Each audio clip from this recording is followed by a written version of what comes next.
info with other legal teams, including President Trump's.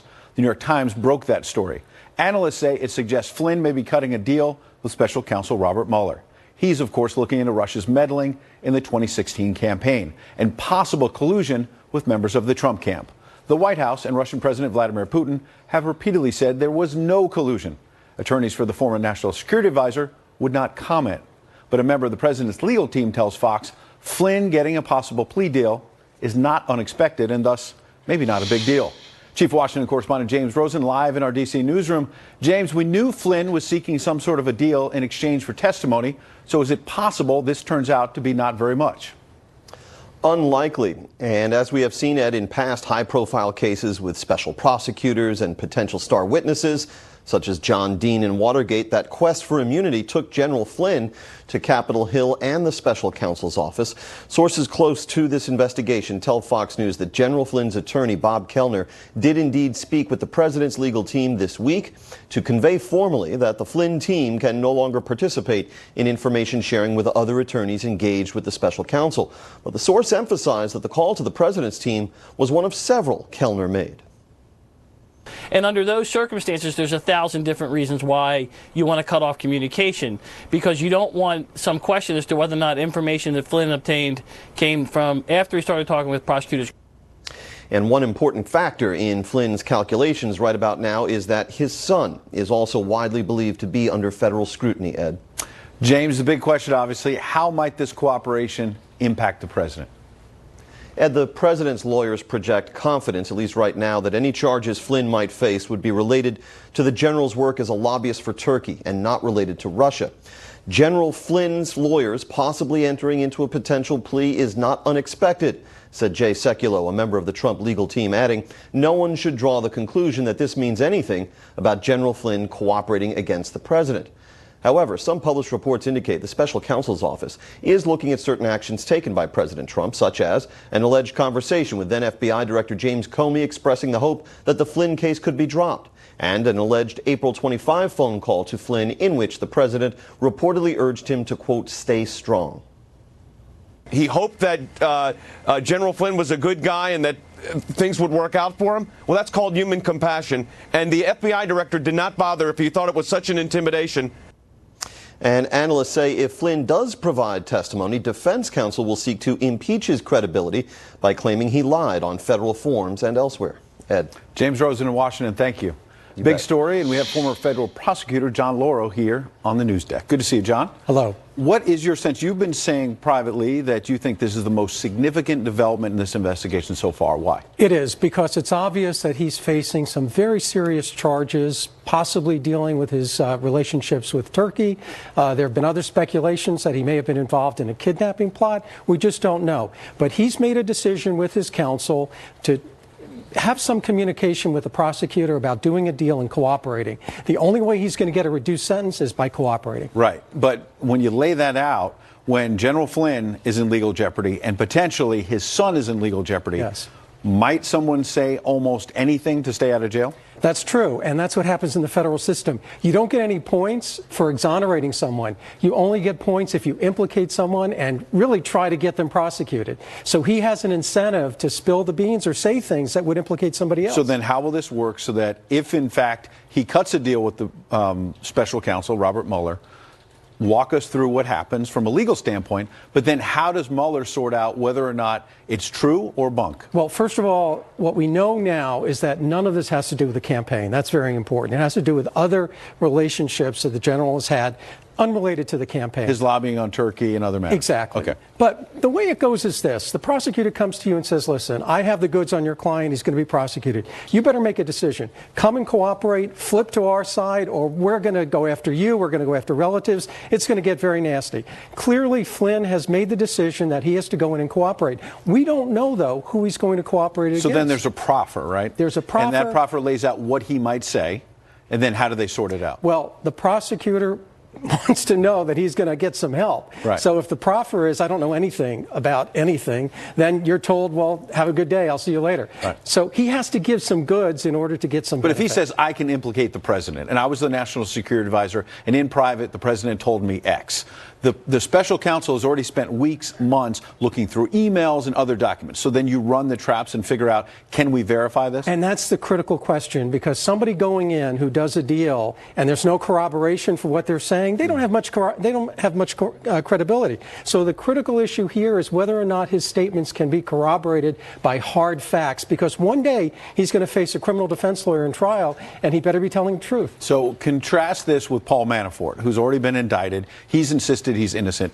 But it seems to me a much different situation, because some of the alleged crimes date back to the mid-2000s. So the Trump people have been, and people inside the White House have been able to say, wait, this is a long time ago, number one. And number two, he was fired in the middle of the 2016 campaign, Manafort. In contrast, General Flynn was not just involved in the campaign. He got hired, quickly fired, but he was inside that White House in the early days. Well, not only that, but he was there during the transition. Right. And it looks like Mueller is looking at facts relating to that transition period. So clearly Mueller has determined that he's an important figure. That's why it's significant that he's doing a deal. But now let's go back to what one of your first points, which is that this is about General Flynn maybe not federally disclosing that he was lobbying on behalf of the government of Turkey, for example.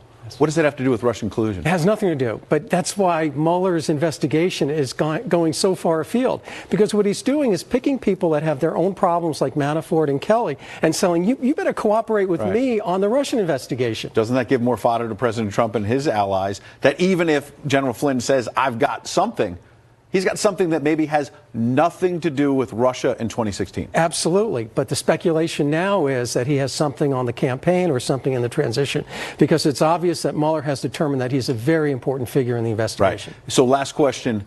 Even if what is proffered in the early days from a legal standpoint is about Turkey and not about Russia, something could still lead back to Russia if, in fact, they start digging around with General Flynn, they go through other emails, they talk to other people. Yeah, and let me be clear. We don't know at this point who he's cooperating against. It may relate to his Turkey problems. Right. But when that happens, when you go in and you're going to do a proffer, you're going to cooperate with the government, then you tell other defense lawyers, hey, I folded my cards, I'm out, I can't talk to you anymore. Wait, so I misled you. One last question. Okay. That wasn't the last one. So when a lot of people are speculating in the media right now, this is going to lead to the Oval Office. He could implicate the president. He may implicate someone else inside the White House. He may try to implicate someone from the campaign, and it may end up having nothing to do with the president. Absolutely. In fact, we don't know yet that the prosecutor has accepted his proffer. We don't know even if the prosecutor has determined that he's a credible guy. There is a lot we do not know, but we appreciate you bringing the facts of what we do know. John Lauro. Thank you. Thank you. So far, President Trump has not tweeted about Michael Flynn, but the president did tweet that he'll, quote, get it all done on what he calls a mess in the Middle East. He also said he inherited that mess. He didn't give any details about his plans to clean it up. But Phil Keating, live in West Palm Beach, Florida, near where the president is spending Thanksgiving weekend. Phil, the president is making some international phone calls on foreign policy, especially after that terror attack in Egypt today. Yeah, about 3 o'clock we are told, so just now underway, the latest phone call from Mar-a-Lago, the Winter White House, by the president across the ocean. This call going to the president of Egypt to talk about this morning's deadly and massive terrorist attack. And based on one of President Trump's earlier tweets today on the topic, we can expect he'll convey these same reactionary sentiments. Quote, horrible and cowardly terrorist attack on innocent and defenseless worshipers in Egypt. The world cannot tolerate terrorism. We must defeat them militarily and discredit the extremist ideology that forms the basis of their existence. Now, we are still hoping that the White House later this afternoon will give us some more details about how long that call lasts, and perhaps better details about what exactly was said in between the two presidents. Now, this morning, the president also made an international phone call with the president of Turkey. Now, according to the Turks, the President Erdogan and President Trump talked about three main topics. Number one, the developments in Syria, bilateral relations, and a potential summit between the two nations in Russia in the city of Sochi, the most recent home of the Winter Olympics. Ed. Phil, obviously, as you lay it out, Commander-in-Chief has a lot of responsibilities on the world stage, but the president also has a lot of big meetings next week that focus on his agenda right here at home. Yeah, today we just learned that on Tuesday, right around noontime, the president will actually have lunch in person with a GOP policy team, a bunch of senators, and undoubtedly They will be discussing the Senate's big tax cut and tax reform bill. The version's already passed the House. The president made a huge campaign promise out of huge tax cuts for the American people. So he really hopes to get that Senate bill passed next week, if not shortly thereafter, and then sign that into law at least by December. And there's some actual vacation time for the president. Yes, he got a little golf time on the links today with some of the best players in the world. Tiger Woods, Dustin Johnson, currently the #1 ranked golfer in the world, and PGA pro Brad Faxon, all of them meeting up with the president at his Trump National Golf Club, about 30 minutes drive north of here up in Jupiter. Pool media was not allowed to take any video pictures of this, so we really don't know exactly how the four fared. I think it's safe to say the three other than the president shot really well. We just don't know who had the lowest score in the end. We'll keep digging on that. Phil Keating, appreciate the fact and the reporting. Senator Al Franken, meanwhile, offering an apology after new accusations of inappropriate behavior. Could the one-time rising star in the Democratic Party be facing the end of his career? What he says about his political future as he gets ready to face the media for the first time about all of this. Coming up from the Fox News deck. Democratic Senator Al Franken apologizing after 4 women accused him of inappropriately touching them. Franken says he's sorry for making the women, quote, feel badly, but he did not admit to groping them, and he's promising to try to regain the trust of voters in his home state of Minnesota. Last week, radio host Leanne Tweeden said Franken touched and kissed her against her will during a USO tour in 2006. On Monday, another woman said he grabbed her rear end during a photo op at the Minnesota State Fair in 2010. And the Huffington Post reports 2 other women say he did the same thing to them at campaign events in 2007 and 2008. Kristen Fisher's live in Washington. Kristen, Senator Franken has now put out 3 different statements. Any idea when we can expect to hear from him in person? Well, Ed, we're hearing it could happen this weekend. Senator Franken's expected to speak to reporters about these allegations on Sunday, and it should be very interesting to see what he has to say because, you know, so far he's been walking this very fine line of apologizing without actually admitting to the things that these women are accusing him of. In his latest statement from last night, he said in part, quote, "I'm a warm person. I hug people. I've learned from recent stories that in some of those encounters I crossed a line for some women, and I know that any number is too many. I feel terribly that I've made some women feel badly, and for that, I am so sorry." So Senator Franken's now facing an ethics investigation, something he says he supports. But Ed, his approval ratings are dropping fast. According to a poll by Politico, 50% of voters now think that Senator Franken should resign. Ed? Kristen, he's certainly not the only lawmaker facing these kinds of charges at a time when Congress has a very tight window here before the end of the year to try to enact some of the Trump agenda. Yeah, and that window is closing really fast. You know, at the very least, these allegations are a big distraction right when Congress is up against this hard deadline. Congress is exactly 2 weeks from today to pass a bill to avoid a government shutdown. The deadline, remember, it was set in the deal that President Trump struck with Democrats back in September. So Chuck and Nancy, as the president likes to say, they may insist that a legislative solution for DACA, for those dreamers, they may insist that that fix be included in that spending bill as well. And that could really hold things up for President Trump and what he really wants to accomplish by the end of the year. And that, of course, is tax reform. As we heard our Phil Keating report from Florida on Tuesday, President Trump's going to be heading to Capitol Hill to speak at the weekly policy lunch for Republican senators. They're going to be voting next week on their version of a tax bill. And then you've got the Big Four meeting. Ryan, McConnell, Pelosi, and Schumer, they'll be heading over to the White House also on Tuesday for an Oval Office meeting. And the last time they had a meeting like that, the president stunned Republicans by striking a deal with Chuck and Nancy. So, Ed, who knows what'll happen this time, right? A lot on the plate. Kristen Fisher, appreciate it. As you just heard from Kristen, a lot on the line when President Trump heads to the Hill next week. He says he wants to sign a tax bill by the end of the year. Can Republican leaders actually deliver? We'll take it to our political panel straight ahead. Senate Republicans say they hope to vote on their tax plan as soon as this coming week. But some of their own members say they still have big problems with the plan. President Trump has said he wants to sign a tax bill by the end of the year. It would be the Republican Party's first major legislative win since he took office, after the Senate failed to pass a health care bill. Let's bring in our political panel. Atima Omara is a Democratic strategist and the former president of Young Democrats of America. And Chris Perdome is a Republican strategist. Good to see you both.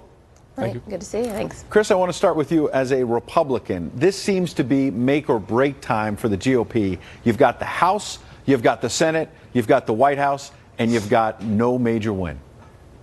That's right. And well, it certainly is a make or break time, more so for Congress with a 17% approval rating. This has to be a week, first of all, a year of getting things actually done. Of course, they had repeals done earlier this year, but actual legislation getting done. Tax reform is something that was big on the campaign trail. Look, there's been a lot of talk in regards to not affecting, not being important for the middle class. This is a bill that is designed for the middle class on the Senate side. As Budget Director Mulvaney said, if it's a good situation solution, it will be something that is permanent. You have to look at, for example, 86% of collected penalties from the IRS are from households with under $100,000 a year. 58% are from households that make less than $50,000 a year. So it's time to essentially cut that out and have a tax break for the middle class that's beneficial for everybody. All right, Atima, what about that? As Crystal lays out some of the actual details of the plan, beyond the spin on both sides, I pointed out the Republicans, they're facing a lot of heat. And rightly so, because they haven't delivered so far. But this could easily be flipped around heading into an election year that so far, not a single Democrat is supporting tax cuts. How is that?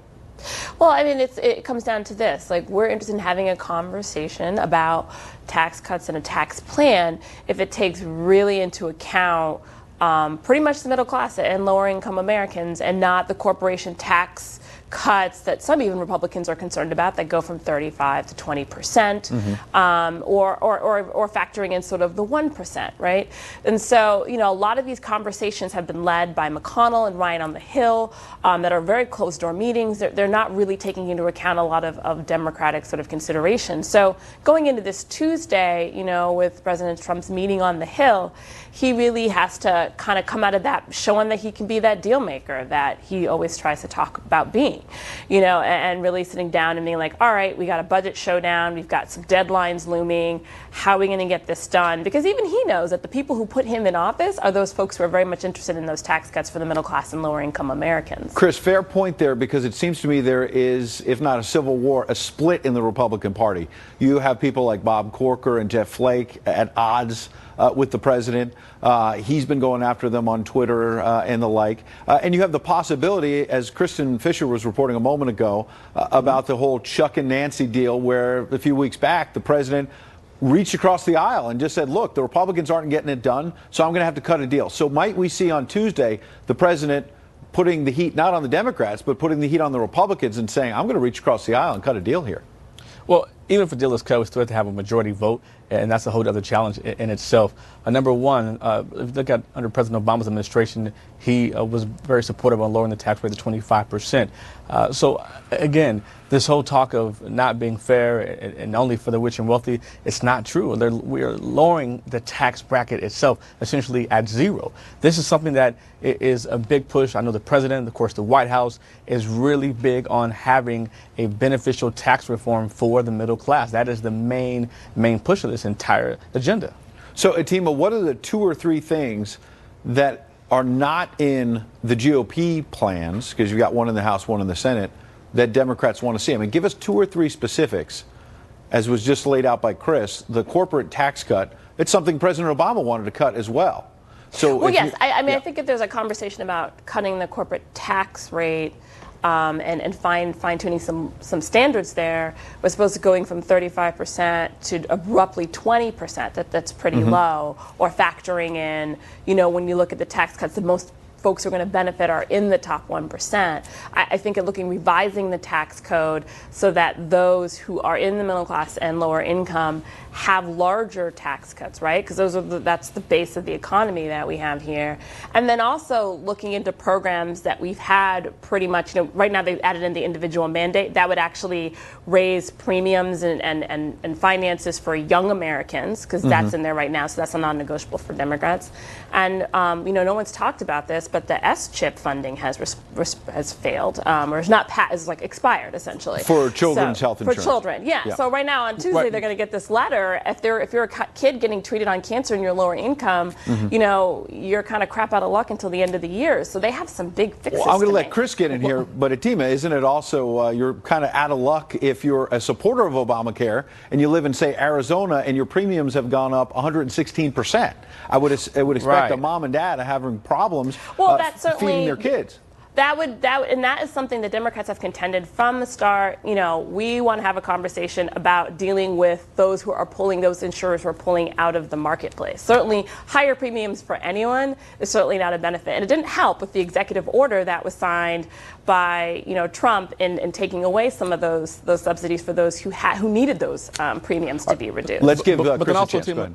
Oh, thank you. But then also, Tim, no one talks about things such as taking away write-offs. So right now, employees can take their employees to lunch and write off essentially half of the cost, and we're taking that away. That's going to bring numerous money back into the budget. There's things like that we need, which no one talks about things like that. So it's a both give and take relationship. And of course, currently right now, when you look at when you look at the whole situation, there's mostly individuals who can't even afford to pay. Over half can't even afford to pay their deductibles because they're so high, even if we never even changed it. Chris, what about the fact that the Republicans were already struggling to pass a tax cut? And then in the last couple of weeks, they threw in, let's repeal the individual mandate on health care.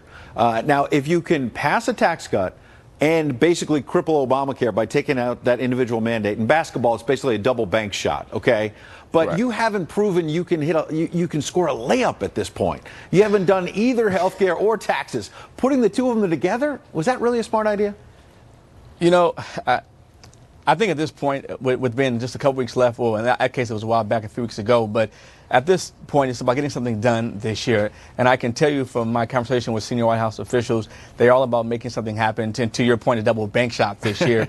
And I think they said, hey, if we can figure out health care and we can do taxes at the same time, we can repeal the individual mandate and make it beneficial for everyone, of course, and lowering the tax bracket. I think that was a way that they said, hey, they spoke with Ryan, they spoke with O'Connor, say, hey, guys, what can we do that actually makes sense across the aisle that can get something done on both sides? And that's hence why you have the bill changing on the Senate side, which obviously is repealing that individual rate as well. So, Atima, where are we going to be at the end of the year? Where we're going to be at the end of the year? Well, we've got a special election looming on December 12th. We've got a budget showdown coming up a few days before that. We've got a tax plan. We've got health care. There's a lot on the table for both sides of the aisle to have discussions about, and they really, really need to be trying their best to work together within reason. Right. And it's going to be harder, I think, on the Republican side, because there is some unity right now on the Democratic side, you know, at least when it comes to legislative priorities. And, you know, with sort of the hawk deficits with Corker and Flake and McCain and some of them, and then others who are in the Freedom Caucus, it's just going to be a bit of a balance. They have to pass the Senate bill and then be able to agree on a bill going into conference. Right now, the Senate doesn't even really agree with all components of the House bill. So they've got some challenges ahead. Well, also Democrats cannot be combative as well. And look, the bottom line is this: when it comes to people's lives, we cannot have politics play. We have to stop being so political and get things done. And that's what this is about: is making things happen for overall all Americans, corporate Americans, middle class Americans, and that's what this bill is about. If Ryan and McConnell would certainly not have these secret door discussions about the GOP tax plan and calling it only that and not working with Democrats, I think wouldn't be combative and want to shut it down. We wouldn't have to have behind doors closed. There is no shutting it down. You can't shut it down when the doors are already closed. Sounded like some unity until the last 5 or 10 seconds. Thanksgiving miracle. Atima, Chris, appreciate the time today. All right, thank you. All right, ahead. The worst terror attack one nation has ever seen. Bombers targeting a place of worship, while gunmen waited at the exits to murder those trying to escape. Also, new details on a scare in London, where false reports apparently started a stampede. That's coming up straight ahead. Islamic militants who attacked a mosque in Egypt set a deadly trap for people trying to escape. They waited outside the doors and opened fire as worshippers tried to run away. That's according to government officials and police officers. They say gunmen stayed at the scene, spraying first responders with bullets. The attack happened in Bir al-Abad, a coastal town about 125 miles northeast of Cairo, in the country's Sinai Peninsula. Officials say the militants killed at least 200 people, wounded more than 100 others. It's Egypt's deadliest terror attack in modern history. ISIS has attacked Coptic Christian churches in Egypt, but analysts say an attack on a mosque there is highly unusual. No group has yet claimed responsibility. President Trump tweeting that he'll call the Egyptian president soon. We expect that call could happen this hour. We'll update you if we get details. Meanwhile, Connor Powell is live from our Mideast newsroom. Connor, what is the latest on this brutal attack? Yeah, Ed, no group has claimed responsibility, as you said, but the assumption is that it's an affiliate of ISIS that has really wreaked havoc in the peninsula, Sinai Peninsula area in the last 3 to 4 years, launching attacks on Coptic Christians and on security checkpoints across the area. Now, just in the last few hours, the Egyptian military has launched a series of airstrikes in the Sinai, not saying what they were targeting, but the assumption is that they at least had some evidence or intelligence to point on who may have carried out this rather sophisticated attack. Now, the attack took place during middle of the day as people were going to the mosque to pray. It was a fairly sophisticated attack in the sense that there was first a bomb outside the mosque, and then as people were trying to flee, some 40 or so militants in vehicles began opening fire, shooting as the worshipers were trying to escape the chaos. They also targeted security and rescue personnel trying to get into the area. Analysts look at this and say that not only did the attackers have a sense that there was very little security in the area, but also that there was very little security that would get to the area in time to stop a deadly attack. Ed? Connor, we mentioned that President Trump may, in fact, be speaking to the Egyptian president as we speak. It's scheduled to be happening right now, as you know.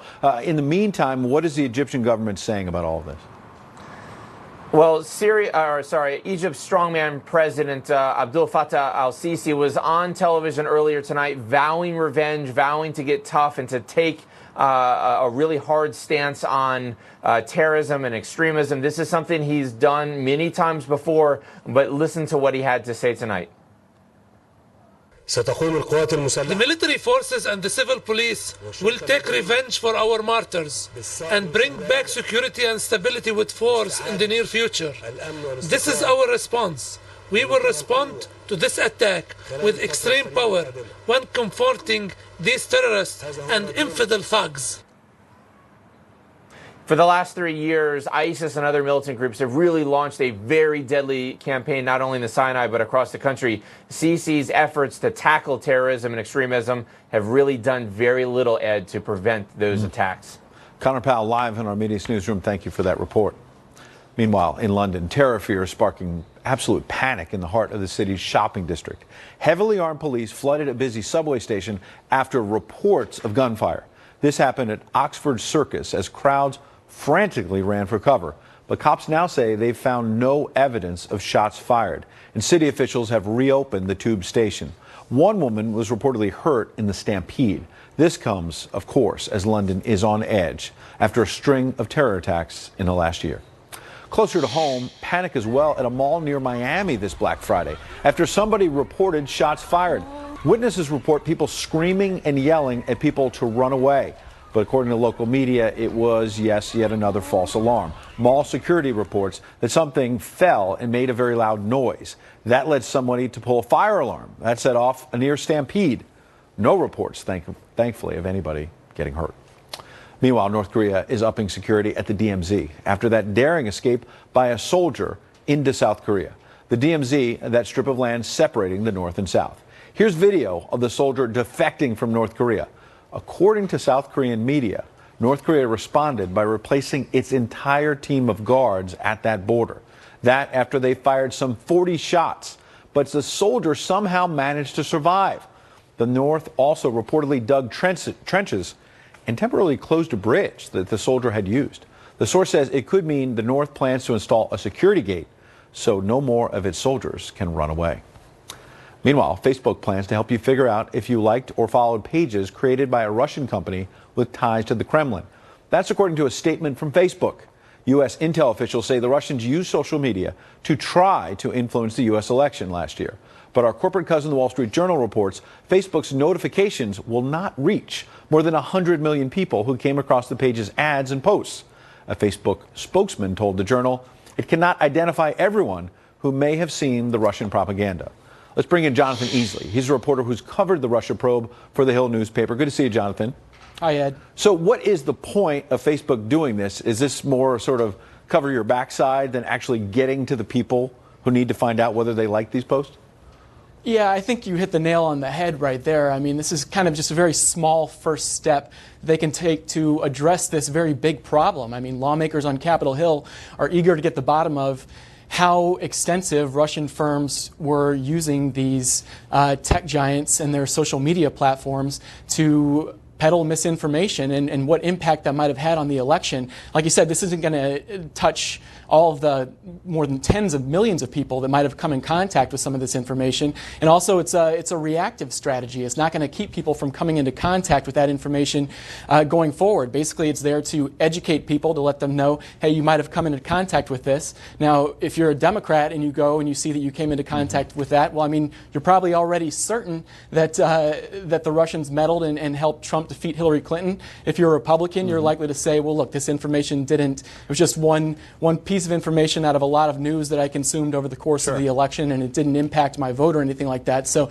a very small first step, but I think we're going to see more moves like this by the tech giants to address this issue of how the Russians might have used their platforms. So what's the takeaway for our viewers? If you're a Facebook user, what is the tool they've created so you can figure out whether or not this Russian propaganda touched you? Yeah, well, it's not available yet, but what's going to happen is you'll get a notification and you'll go to a web page, and Facebook will say, we tracked your activity. You came into contact with this story or this information or this advertisement, and we've since found out that this was put out there by a Russian firm that was interested in sowing chaos in the political system. So essentially, it's just a signal, a way to sort of educate users to be careful about what kind of information they come across on their own platforms, which have become essentially massive news organizations. I mean, Facebook and Google have a lot of say on what stories people see, and have become major news platforms themselves. So it's a big issue. Jonathan, I've got 30 seconds, but it seems to me the bigger issue as well is, you cover the Hill as well as anyone, that the real issue is big picture, that the tech companies have had relatively little regulation, and it seems like Congress, both Democrats and Republicans, want that to end.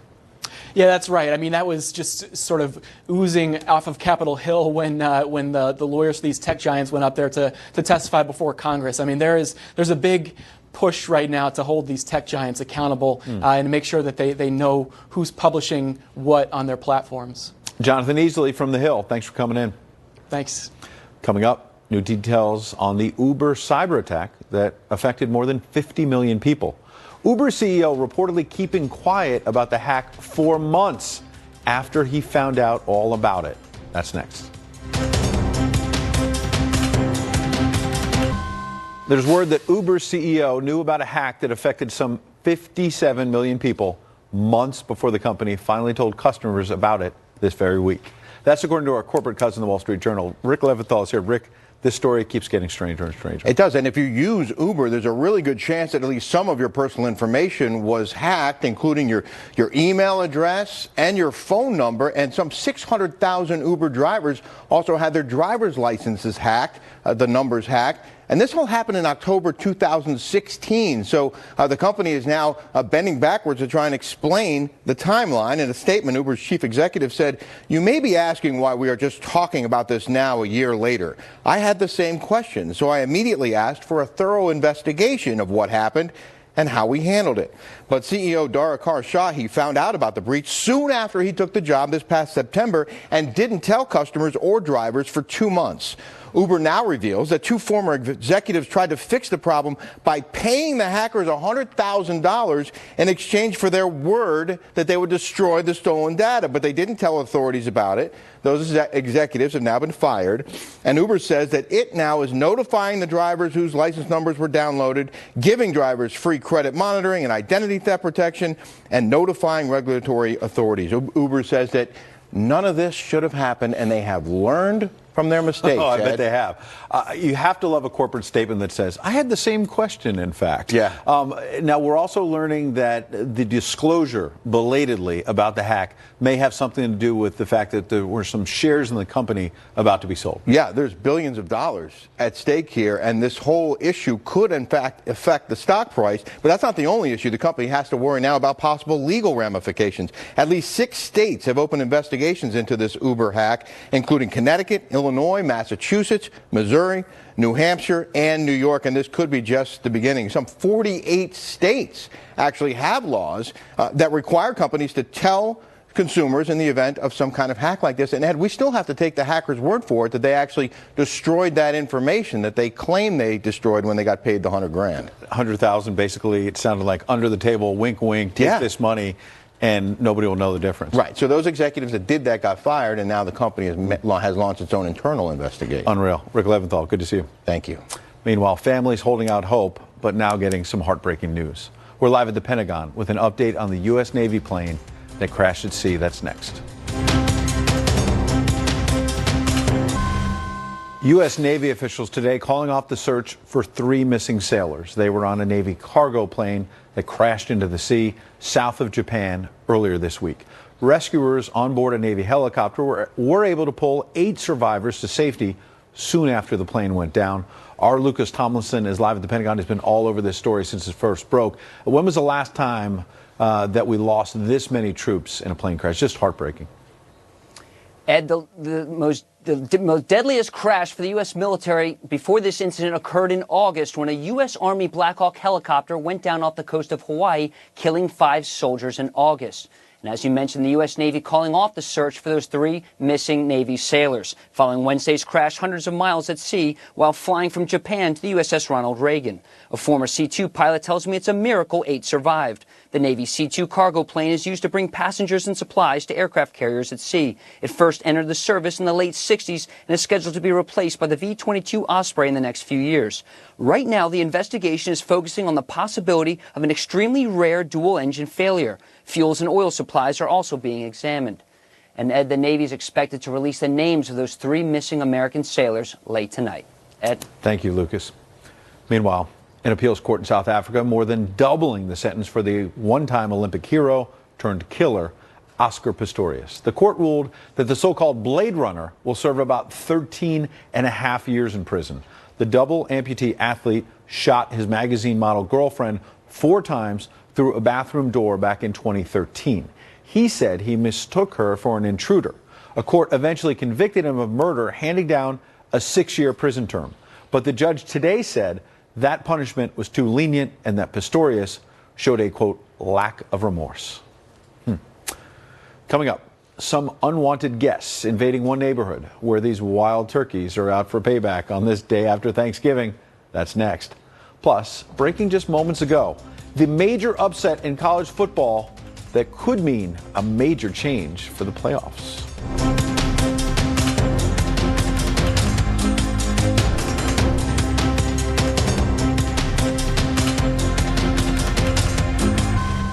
Some turkeys that avoided becoming a Thanksgiving feast are apparently out for sweet revenge.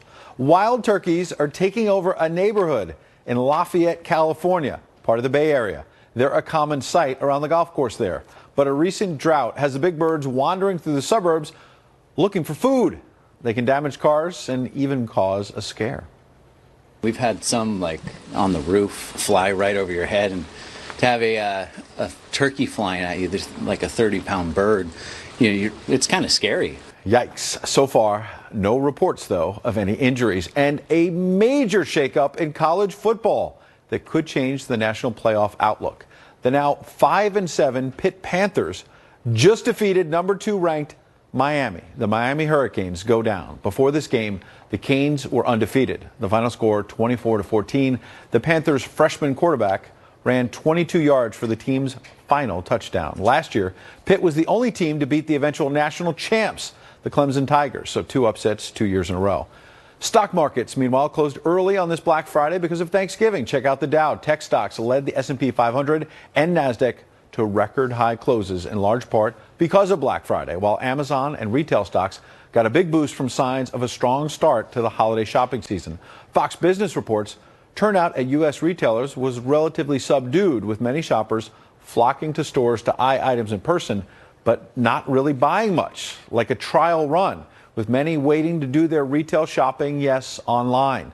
U.S. shoppers on Thanksgiving spent more than, listen to this, $2.87 billion online.